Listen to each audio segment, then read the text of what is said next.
श्री सद्गुरु महाराज की जय। प्रातः स्मरणीय अनंत श्री घोषित परमाराध्य संत सद्गुरु महर्षि में ही परमहंस जी महाराज का प्रवचन नवधा भक्ति का उपदेश। इस प्रवचन का दूसरा अंतिम भाग महर्षि में ही सत्संग सुधा सागर। गोस्वामी तुलसीदास जी ने विनय पत्रिका में बड़ा ही अच्छा लिखा है। एहि ते मैं हरि ज्ञान गवायो, पढ़ी हरि हृदय कमल रघुनाथ ही, बाहर फिरत विकल भय धायो, ज्यों कुरंग निज अंग रुचिर मद, अति मतिहीन मरम नहीं पायो, खोजत गिरि तरुलता भूमि बिल, परम सुगंध कहाँ ते आयो, ज्यों सर विमल वारी परिपूरण, ऊपर कछु सेवार तृण छायो, जारत हियो ताहि तजिहो सठ, चाहत यही विधि तृषा बुझायो, व्यापित त्रिविध ताप तन दारुण, तापर दुसह दरिद्र सतायो, अपने धाम नाम सुर तरु तजी, विषय बबूर बाग मन लायो, तुम सम ज्ञान निधान मोहि सम, मूढ़ न आन पुराण ही गायो, तुलसीदास प्रभु यह विचारी जिय, कीजय नाथ उचित मन भायो। इसमें मूल बात यह है कि बाहर में उन्होंने नहीं पहचाना, अंदर में ही पहचाना। मृग और सरोवर का मिसाल देकर बताया कि ईश्वर अपने अंदर है, अंदर में पहचानोगे। प्रश्न होगा कि अंदर में दर्शन क्यों होगा और बाहर में क्यों नहीं होगा। इसका उत्तर पहले हो गया कि इंद्रियों से उसे पहचान नहीं सकते। बाहर में इंद्रियों का संग रहता है, अंदर में होने से शरीर इंद्रियों के ज्ञान से छूटता है। सब छूटकर जब केवल चेतन आत्मा रहती है तब दर्शन होता है। इसलिए ईश्वर की भक्ति ऐसी होनी चाहिए जो अंतर्मुखी कर दे। मन की चंचलता में बहिर्मुखता होती है और मन की अस्थिरता में अंतर्मुखता होती है। मन का जो सिमटाव होता है यही अंतर्मुखी करता है। इसलिए भक्ति के साधन में मन के सिमटाव की बातें हैं। परमात्मा का दर्शन जो चेतन आत्मा से होता है उसके लिए क्या करना चाहिए? शिव बाबा, श्री राम आदि का जो दर्शन होता है उसमें उनके शरीर की पहचान होती है, शरीरी की नहीं। आत्म तत्व का दर्शन नहीं हुआ उनके शरीर को देखने से। रूप का दर्शन करो और रूप में अरूप का दर्शन करो, तब पूरा है। और गोस्वामी तुलसीदास जी का यह वचन याद रखें, गो गोचर जहाँ लगी मन जाई, सो सब माया जानहु भाई। और उपनिषद का यह वाक्य, भिद्यते हृदय ग्रंथि सिद्ध्यन्ते सर्व संशया, क्षीयन्ते चास्य कर्माणि तस्मिन् दृष्टे परावरे।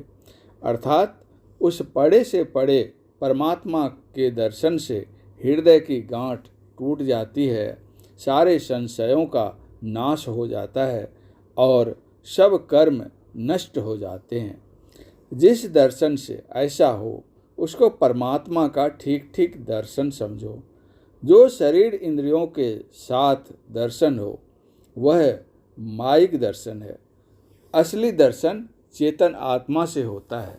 इसके लिए क्या करो? बहुत सरल है। अभी आप लोगों ने नवधा भक्ति का वर्णन सुना। शबरी का पहला जन्म खिखीरनी का था।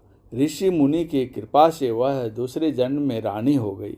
राजा के राजमहल में उसको साधु संतों का सत्संग नहीं मिलता था।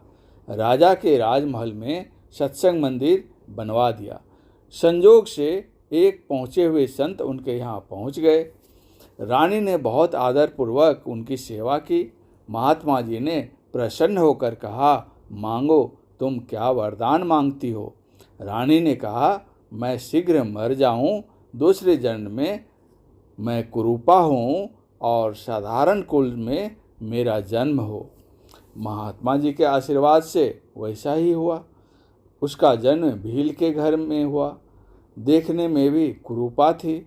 जब उसकी शादी हुई, उसका पति साथ लेकर जब जाने लगा तो रास्ते में उसने सोचा, यदि इसको अपने साथ घर ले जाता हूँ तो बच्चे डरेंगे और लोग कहेंगे कि कहाँ से चुड़ैल ले आया है।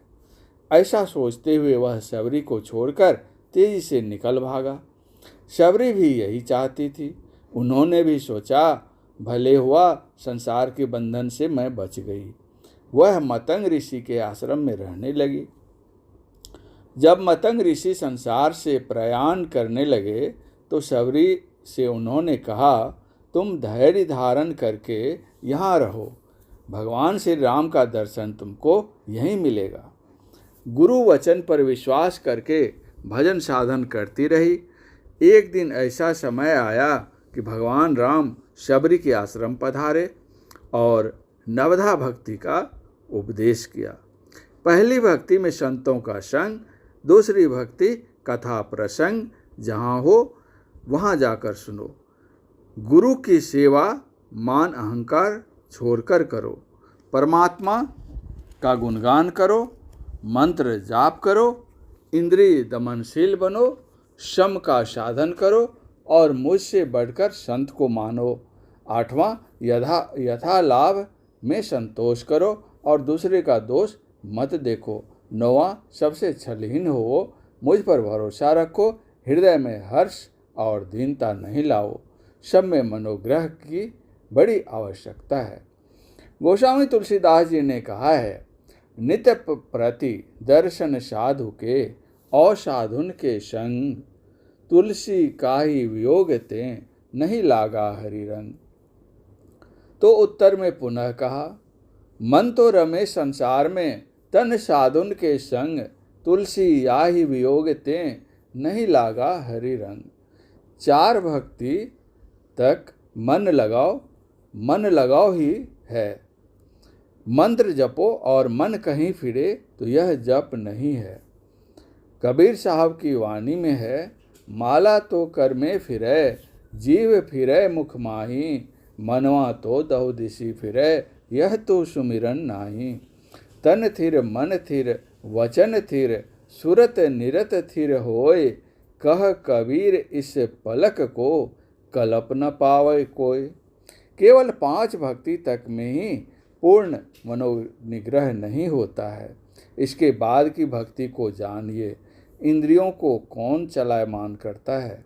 बच्चे को खोंचा वाले को देखकर उसकी चीज़ों को खाने की इच्छा होती है, वयस्क को इच्छा नहीं होती। इसमें क्या है? मन की धार इंद्रियों तक है। इन धारों को यदि समेट लीजिए तो इंद्रियां सिमट जाएंगी। यह दृष्टि योग के साधन से होगा। यही वैष्णवी मुद्रा शांभवी मुद्रा है। इसके बारंबार अभ्यास से मन की धारा सिमट जाएगी। पहले विचार से भी कुछ रोको, किंतु केवल विचार से ही इंद्रियों पर काबू नहीं होता। अस्थिर विचार अस्थित प्रज्ञ संत हैं।